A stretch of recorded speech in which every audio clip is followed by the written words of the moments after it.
Hey guys, how's it going? It's your boy M.K.S here, back with part 3 of my dreams for Torino. I often worry when I get into a creative mode when I'm trying to upload a lot of videos that people get too many notifications. So I hope that's not the case, or too many notifications so quickly. So I hope that's not an annoying trait, but because I'm in quite a creative mood of trying to make YouTube videos, so I did want to make quite a few tonight. But anyway, I hope you enjoy them, or some people out there enjoy them. And as ever, I appreciate your comments and general support and things like that. And please let me know what you think or any thoughts you have in the comment section. And here goes. So as I say, this is continuing on from parts 1 and 2. So I'll try not to waffle too much in the intro, as I often say, but I'll crack on with the list. I often do these list videos for anyone who's stumbled across this video. Apologies to people who have already watched a lot of my videos, but for those who may have just seen this video, stumbled across it, I normally do these list videos, but sometimes I do try and mix them up if I mix them up a bit if I can. But anyway, here goes. So number 21. I would love to find out about the history of Torino and find out as much as I can about the history of Torino. As I said in part 1, apparently the oldest derby in Italian football is the Turin derby between Juventus and Torino. But I'd love to find out as much about the history as possible, like the museum, or if they have a museum and they have all these sort of things, some of their best players or things like just general historical facts about Torino, as well as the Italian football team generally. As I said, I'm making this on Tuesday because on Tuesdays and Thursdays I hope to focus on Torino because it begins with T, and my alliterations and patterns and things like that. I like things that like rhyme or alliterate or things like that. So anyway, yeah, so I'd love to find out about the history of Torino. As I say, number 22, also the present and future of Torino. Possibly for instance, who are some of the best young players, because I think, as I mentioned before, I think youth are the future. And also it'd be great to see where Torino could go in the future, what they can achieve, and what sort of things they can look towards in the future. And again, as I mentioned before, having 5 to 10 year plans. I think youth development should be part of that, and how they can build academies for the future and encourage sponsorship and investment into Torino and Italian football just generally.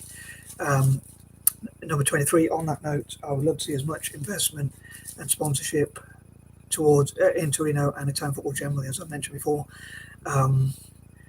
Maybe even being co-owned by entire countries, or as many people as possible to have shares and equity, even some of the wealthiest people, multi-billionaires, as I say, even entire nations. People often talk about Man City and PSG and teams like that being owned by an entire country. So I thought, imagine if it would be in Italian football and Celtic was owned. Imagine if Italian football teams and Celtic were co-owned by not just one entire nation, but entire nations in the plural.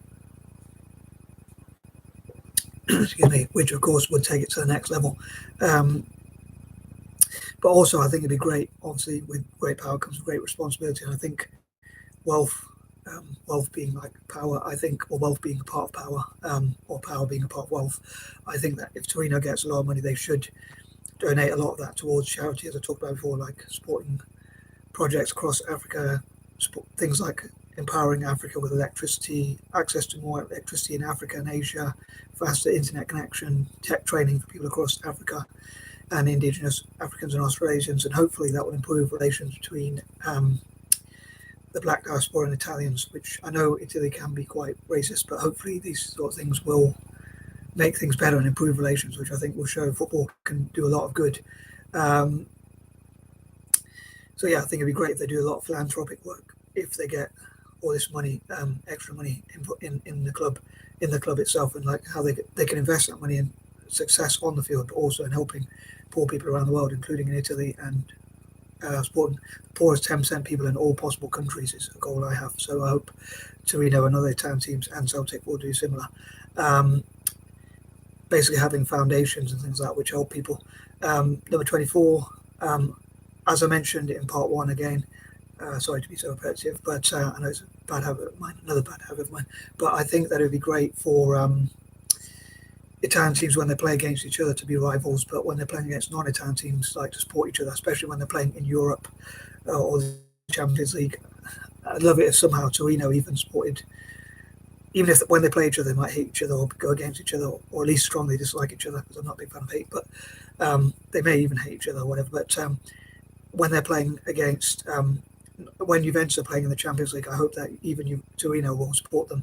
And there are some things I disagree with in football where, like, people, Torino had, unfortunately, an air disaster a long time ago where a lot of the players died, and they were really good players for both the club team and the national team. So obviously that was a really big tragedy, both locally and nationally in Turin. And apparently some fans, like Juventus fans, sing songs about that, and sometimes Torino fans sing songs against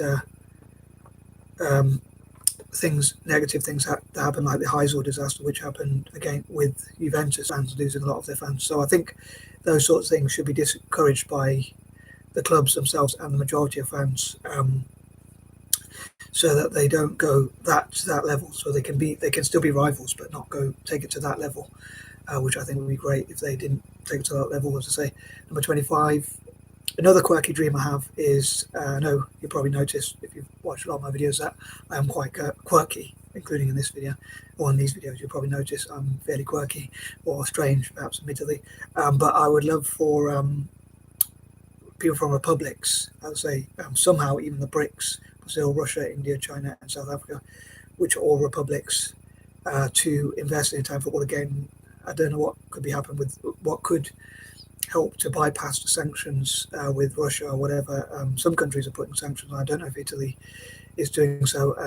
Celtic itself in the UK, as a Celtic fan, I would love somehow Celtic to have some sort of exemption, although it could make the club look bad. But if they could say, we don't agree with the war, but we still welcome the investment and try and remain neutral and still try and help the poor in Ukraine as well, and the poor in Russia as well, because I think poor people around the world should be supported. But again, I'd love for republics, as a sport republic, to invest in both Italian teams and Celtic. Not that I wouldn't welcome even investment from monarchies, but I'd especially think it'd be great to see republics investing in Italian football, as Italy's a republic as well, and also as a sport of republics, and also Celtic, because Celtic is Celtic fans are probably quite a lot of us are Republicans, or people who support republics, because of the connection with Ireland, even though it's a team in the UK. And again, I mentioned Celtic partly because they're another team I love, and also I love to connect Italian football teams with Celtic as well. So I hope to make that partnership between Italian teams and Celtic, as I said before. Number 26, as Italy invaded a lot of countries like Ethiopia, Tunisia, Eritrea, and places like that, I think it would be good if Torino could somehow give back to those countries, or invest in those countries, maybe even have football academies in those countries and support those countries in tech and different areas like that, like countries that are part of the Roman Empire, somehow to give back to those countries that, as I say, such as Ethiopia, Tunisia, Eritrea, or any other countries that Italy invaded. If Torino and other Italian teams have enough money, I think it would be, dare I say, the right thing to do, if you like, in my opinion anyway. So, as I say, these videos are mostly about my own opinion, if I'm honest, where I might quote other people's opinions, but a lot of them are about my own opinion. Number 27, I think it'd be great to also acknowledge the biggest sponsors, investors, and players who have played for Torino, the heroes. They could be even financial heroes, like people who invest, or like the companies, or even entire countries perhaps who invest, and big companies that have shares in Torino, maybe have a list of those shareholders, so the Torino fans could maybe even buy from those companies to encourage them to invest. So that might be a way to encourage them to invest in Torino, knowing that they're going to get more business in doing so, investing in town football generally, and Celtic as well. As I say on these videos, I'm mainly trying to focus on Torino if I can. But yeah, so acknowledging investors, sponsors, and having a list of those, like a Wall of Fame, Hall of Fame, and even a Walk of Fame for those, and also like for those investors and sponsors, but also like the best players who have played for Torino, or Torino's best current players, or top goal scorer, or whatever, or players who have played the best through the season, or in certain games. Maybe there could be an acknowledgement on the website, or things like on the YouTube channels, and on the Wall of Fame, Torino Wall of Fame, or whatever, or Walk of Fame, or Hall of Fame, or all three of those things. It could be like a list of the top, the man of the match for each game, or something like that for the season, and also like the best players who have played for Torino and the heroes of Torino, basically, as I say, both financial heroes and players, and also coaches and managers as well, and people who have developed the youth. That's another thing that could be acknowledged. Number 28, hopefully these sorts of videos and helping to raise the profile, as I say, will help Torino as much as possible and help people to want to find out more about Torino as a football club. And maybe they could organise football tours and things like that. So I hope these ideas benefit them somehow as well. Number 29, I'd love for my fellow Anglo-Indians to support and other similar mixed groups to support teams like Torino and Italian teams. So as I say on my bucket list, I'd love to go to Italy, across Italy, and places like Turin, excuse me, and like play as Juventus playing against Torino, and then vice versa. So it would hopefully help Italians, especially younger Italians, to practice. So I hope that made sense. And number 30, as ever, I would love to hear your ideas and thoughts. So please don't hold back your comments, and I am out. Peace and love.